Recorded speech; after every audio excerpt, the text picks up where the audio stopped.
Hello, this is old Mr. Kent of MrKent.com, and this is the third time I've tried to make this video.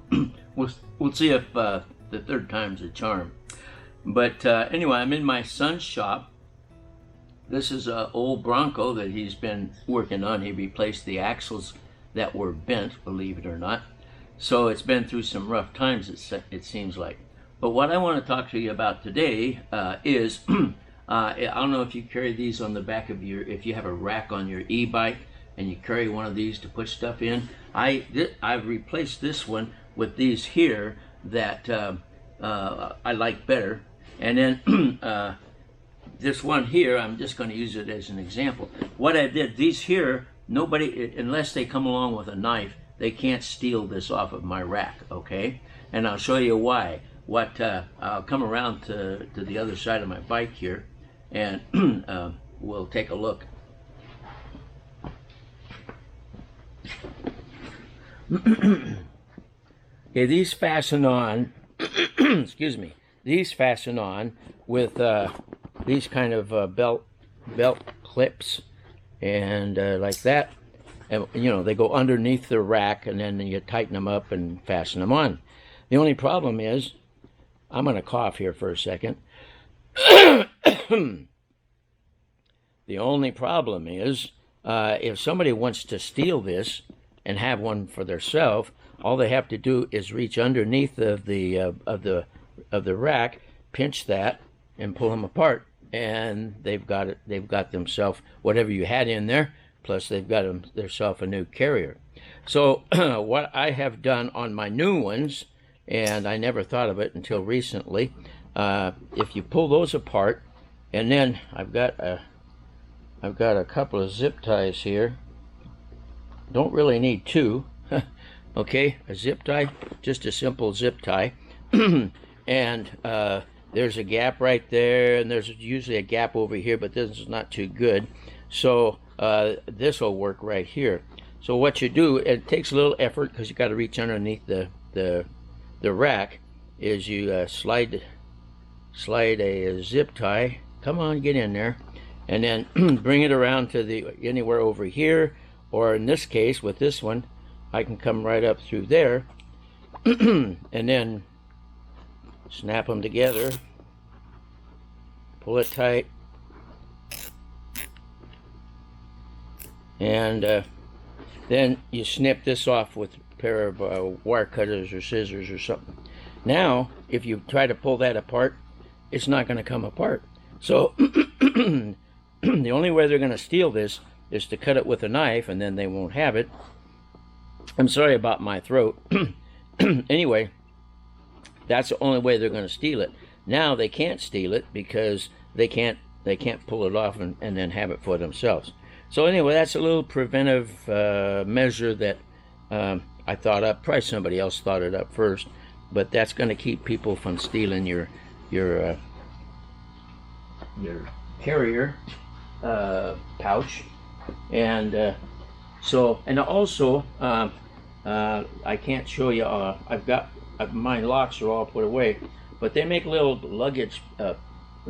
They make little luggage padlocks that you can put on the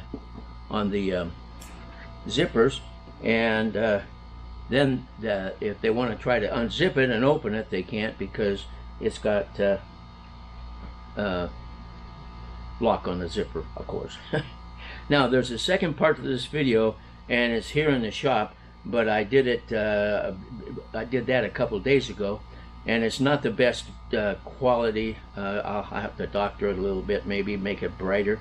But anyway, so I hope this is helpful, and we'll go to the next video. Well, I'm out here in the shop where my son works on vehicles. But what I wanted to do out here in the shop was I don't know if you've ever seen one of these. This is a hypodermic oil needle. And what it's for oiling your cables.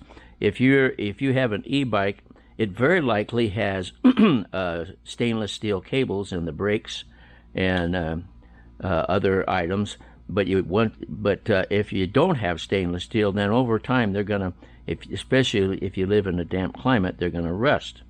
And so a coating of oil will prevent that from happening. Also, even if they are stainless steel, anytime you have moving parts, a little bit of oil makes things work a whole lot smoother. So what I'm going to do today with this is I'm going to show you how to lubricate your cables on your e-bike. All right. So we'll go over here and we'll do the right side one, which is generally the back brake. Could have come around the other way. And this is where your cable comes in. And how are you going to get in there to lubricate that cable? Well, it's not too hard. First of all, this is a lock nut, so you loosen that up. And you'll notice that the lock nut has a slit in it right there. Okay? And so that's going to come in handy. And then this is the adjustment. As you pull your cable, and as the pads wear out down by the wheel, then this is going to pull back farther. And so in order to keep that from happening, you can unscrew this or screw it out, and that will tighten up the cable, like shorten the length. And then this will, that's about where it should be for putting your brakes on. Okay, so if you're gonna lubricate it, then you turn this one until you find a slot. There you can probably see it, and then we'll turn the lock nut back to line up.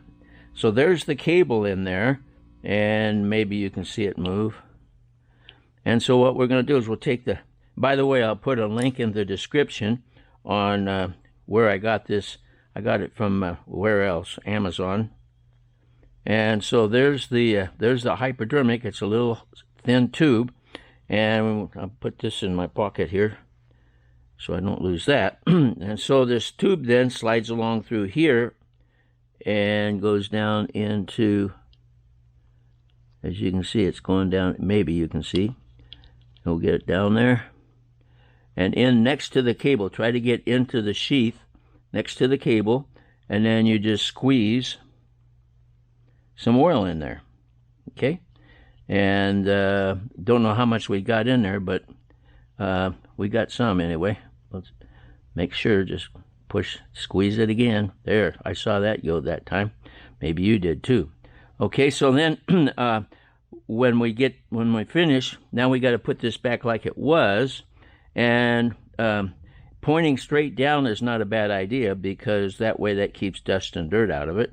And then we'll do the lock nut. Okay. Now then, what about the other end of the cable? Well, let's go down and take a look at that. This goes to the back brake, so we'll go over here, and down here is where the brake cable comes in to there's the brake disc, and so this is where the cable comes in. So we come down there, and the best we can, I don't know if there's enough light, I might have to brighten this video up a little bit, and then we get in next to the cable as much as we can. There we go. And then we squeeze some oil down in there. And as you work the brake, let's see here. As you work the brake, that works that oil down the cable. Every time it goes a little further and a little further. You really don't have to worry too much about the middle of the cable, because it's very unlikely that moisture is going to build up there. But anyway, then the front one, if you will follow this down to the front, if you go down here and look at the front brake, you'll notice that you got to put the oil in up there, and that's not necessarily going to work too well. So what I do is I lay my bike down on its side, and then you can squirt it straight in there, and then while it's on its side, you can work the handle, the brake. So anyway, a couple of helpful hints, and so I hope that helps. And I want you to have a good time riding your e-bike and not have something break down on the way. I want to thank you for watching my videos, and God bless.